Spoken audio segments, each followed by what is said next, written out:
To start using the SSP optimization tool, the first step is to log in. To do so, enter your Virginia DOT email and the provided password on the login page. After that, you can start the process by selecting the corridor to be analyzed. From the drop-down menu, select the route name and the milepost range. Please note that selecting a very long corridor is not recommended due to the long computation time. Therefore, limit your corridor length so that the total number of interchanges is less than 40. After the corridor selection is complete, you can set the input parameters to define the scenarios to be analyzed. These parameters include selecting either weekdays or weekends, service time range, the total number of beats in the corridor, the beat length range for each beat, and the AADT growth factor. If you made any changes to the AADT growth factors, you would need to click on the Update AADT button. Otherwise, you can proceed by clicking on the Calculate Number of Scenarios button to get the total number of scenarios that need to be evaluated by the SSP-OPT program. Please note that the calculations needed for this evaluation may take 2 minutes or longer, depending on the total number of scenarios.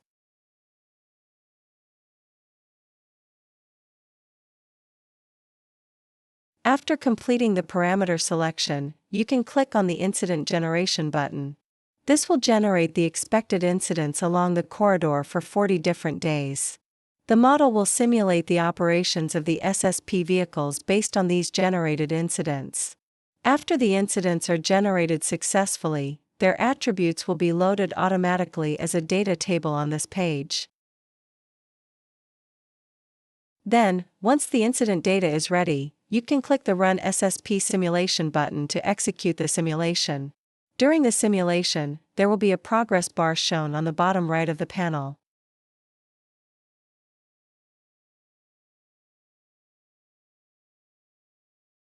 The time it takes to complete the simulation depends on the total number of scenarios. Typically, each scenario needs about 8 seconds of computation time. Therefore, the higher the number of simulation scenarios, the longer the computation time. For example, if there are 150 scenarios, the computation time will be around 20 minutes.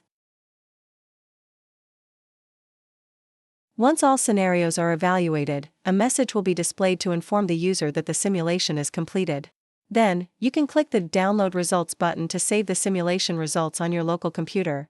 All simulation results files will be compressed into a zip file. If you would like, you can unzip the file to see the individual CSV files containing the performance metrics and other details. Now we will show how to load the simulation results and analyze them. First, go to the Simulation Output and Visualization panel. Before loading the data, unzip the downloaded zip file so that the individual CSV files are saved on your local computer. Then, click on the Load Simulation Results button and subsequently on Browse to select the 2 files containing the top recommended results, one for beat view, the other for config view, and to load them. After loading the data, you can visualize the results by selecting a performance metric, such as response time, response rate, and others in the drop-down list. After selecting a beat configuration, a map will be generated displaying the performance metric for different beats along the corridor. The user can select up to 2 beat configurations from the box to compare their performance side by side.